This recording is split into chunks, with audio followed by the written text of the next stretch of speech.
हाय, मैं उसी गुंजन राठौर स्वागत करती हूँ आपका हमारे चैनल पे। अब सीए फाउंडेशन वालों के एग्जाम्स जल्दी ही आने वाले हैं। ऐसे में क्या है कि काफ़ी सारे जो चैप्टर वाइज रिवीजन वीडियोस है वो तो आपको बाकी चैनल्स पे भी मिल जाती है, मगर काफ़ी सारे बच्चों के जो कंसेप्ट है, छोटे छोटे कंसेप्ट, वो काफ़ी वीक होते हैं। क्योंकि क्या होता है ना, वो लॉ जो है वो फर्स्ट टाइम पढ़ रहे हैं। उससे पहले बात करें अगर मैथ्स की या फिर इकोनॉमिक्स की या फिर इंग्लिश की या फिर बाकी सब्जेक्ट्स की, अकाउंट्स वगैरह की, तो बच्चे वो ऑलरेडी पहले 11th 12th वगैरह में पढ़े हुए होते हैं, बट लॉ उन्होंने पहले कभी भी नहीं पढ़ा होता है। ऐसे में इस सब्जेक्ट को कंसेप्चुअली पढ़ना बहुत इंपॉर्टेंट होता है। तो मैंने सोचा कि क्यों ना अब आपके लिए छोटे छोटे कंसेप्ट्स की छोटी छोटी वीडियोस लाई जाए, ताकि जो आपके कंसेप्ट है वो स्ट्रॉन्ग हो पाए। तो आज इस वीडियो से हम शुरुआत करते हैं और यहाँ हम बात करेंगे हमारे फर्स्ट कंसेप्ट की, जो कि है वो डॉक्ट्राइन ऑफ अल्ट्रा वायर्स। अब आप लोग सोचोगे कि यार ये क्या भारी भरकम सा नाम हुआ, डॉक्ट्राइन ऑफ अल्ट्रा वायर्स, आखिर नाम क्या कहना चाहता है। तो देखो, ये क्या है, इसका नाम ऐसा इसलिए है क्योंकि ये जो लैटिन से ये डिराइव हुआ है। तो लैटिन में डॉक्ट्राइन मतलब होता है थ्योरी या कंसेप्ट से, मतलब सिंपल सी बात कहना चाहता है कि कंसेप्ट ऑफ अल्ट्रा वायर्स। अब आप बोलोगे कि अल्ट्रा वायर्स मतलब क्या है, वो हमें बताओ। तो इसका मतलब होता है बियॉन्ड पावर।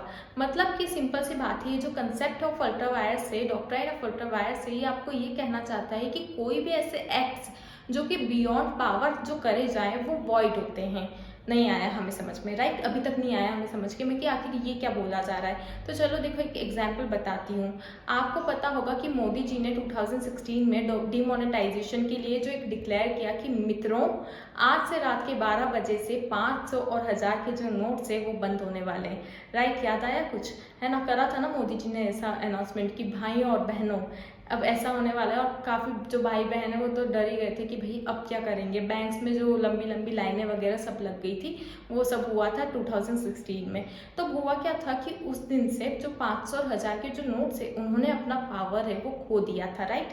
अब वो 500 या 1000 का नोट लेके सपोज अगले दिन मार्केट में चले जाते हैं और आप बोलते कि मुझे ना 500 रुपीज़ की प्लीज़ एप्पल दे दो। तो देखो, क्या वो आपको एप्पल मिल पाते? बिल्कुल नहीं मिल पाते, क्योंकि वो नोट, वो क्या बोलता आपको फ्रूट सेलर कि ये जो नोट है ना, ये तो चलना ही बंद हो गया है मार्केट में, बोलता ना, और वो नहीं देता एप्पल। राइट? तो देखो, ऐसा ही होता है कि जब किसी इंसान के पास या फिर कंपनी के पास पावर ही नहीं है, तो वो जो चीज़ है, वो जो कोई भी एक्ट है वो नहीं कर सकता। जैसे कि 500 रुपये का जो नोट है, उसके पास पावर ही नहीं थी अब खरीदने की, तो हम लोग उससे एप्पल जो है वो नहीं खरीद पाए। तो सेम यही केस होता है कि अगर कोई भी एक्ट करना हो और कंपनी के पास उस एक्ट को करने की पावर ही नहीं है, तो वो कैसे कर पाएगा। अब आप सोचोगे कि आखिर कंपनी की जो पावर है ये आती कहाँ से, कौन डिसाइड करता है कि कंपनी के पास कितनी पावर है और कितनी नहीं। तो ये उसको मिलती है मेमोरेंडम ऑफ एसोसिएशन से। ठीक है? जो कंपनी का जो एमओए होता है, उसमें जो ऑब्जेक्ट क्लोज लिखा होता है, वहाँ पे जो है वो कंपनी की पावर जो होती है वो मेंशन होती है। ठीक है? तो इसमें क्या होता है कि अब वहाँ लिखा होता है कि कंपनी जो है वो किस एक्ट करने के लिए है वो ऑथराइज्ड है और किसके लिए नहीं है। सेम यही चीज़ जो कंपनी के जो डायरेक्टर्स वगैरह है, उनके लिए भी लिखी होती है कि वो लोग हैं वो किस किस एक्ट को कर सकते हैं, किसको नहीं परफॉर्म कर सकते। तो अगर जो कंपनी के सपोज डायरेक्टर भी है, अब जैसे उनकी एक दो पावर होती है, कहीं इन्वेस्ट करना मनी को, ठीक है, या फिर लोन वगैरह लेना देना, ये सब उनकी पावर होती है। तो अब क्या होता है, सपोज इन्वेस्ट ऑफ मनी का ले लेते हैं एग्जाम्पल, कि उसमें एक डायरेक्टर के पास पावर है कि तुम ऑलरेडी 5 लाख तक का इन्वेस्ट जो है कंपनी का जो फंड्स है आप इन्वेस्ट कर सकते हो कहीं पे। उसके बाद अगर आपको इन्वेस्ट करना है ना, तो उसके बाद क्या होगा कि आप नहीं कर पाओगे। फिर एक जनरल मीटिंग बिठाई जाएगी और वहाँ पे शेयर होल्डर्स की उससे जो रिजोल्यूशन पास होगा, तो उसके बाद ही जो है वो फंड जो है वो इन्वेस्ट हो पाएगा। ठीक है? अब क्या हुआ कि एक डायरेक्टर है, उसने क्या किया, उसने 7 लाख का जो है वो फंड कंपनी से निकाल के और कहीं इन्वेस्ट कर दिया। तो क्या उसके पास पावर थी? नहीं हुआ ना, नहीं हुआ उसके पास पावर। ठीक है? क्योंकि उसके पास क्या था, 5 लाख तक का ही पावर था। तो उसने जो एक्ट किया है वो क्या हो गया, वॉइड डिक्लेयर। वॉइड मतलब क्या होता है, नल डिक्लेयर। ठीक है? मतलब कि अब जो वो काम है ना, उससे हम बिल्कुल माना ही नहीं जाएगा कि ऐसा कुछ काम जो है वो किया भी गया था। तो फिर मतलब सिंपल सा है, राइट, कि अगर मतलब कोई भी कंपनी या फिर कंपनी का डायरेक्टर, वो सबके पास जितनी पावर है, जितना उनको ऑथराइजेशन मिला है, वो ओनली अगर वो वहां तक एक्ट करते हैं तो ही वो जो एक्ट है वो वैलिड है। अदरवाइज वो जो एक्ट है वो वॉइड माना जाएगा, मतलब कि वो इनवैलिड हो जाएगा। राइट?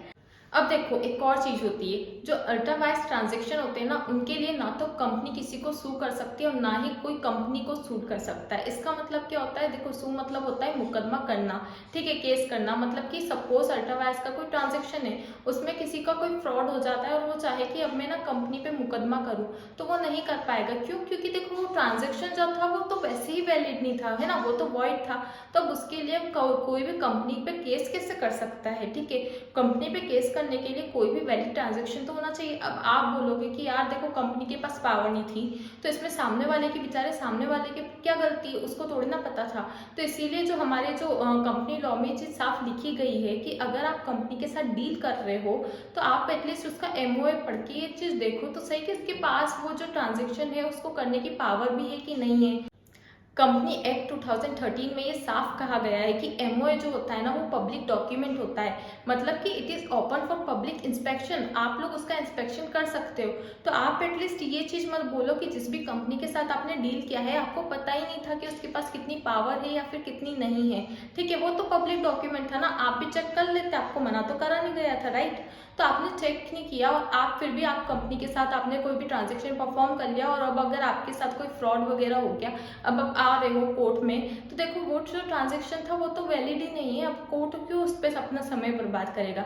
तो ऐसे में जो भी अल्ट्रा वायर्स का जो ट्रांजेक्शन होता है वो क्या है, वो ना तो कोई कंपनी है वो किसी पे मुकदमा कर सकती है, ना ऐसे ट्रांजेक्शन के लिए कोई भी कंपनी पे मुकदमा कर सकता है। तो ये था अल्ट्रा वायर्स का कंसेप्ट। उम्मीद है आपको समझ में आ गया होगा कि अल्ट्रा वायर्स मतलब क्या होता है, क्या अल्ट्रा वायर्स में जो पावर होती है वो पावर आखिर कंपनी को मिलती कहाँ से है। विद एग्जाम्पल मैंने आपको हर एक चीज़ समझाई है।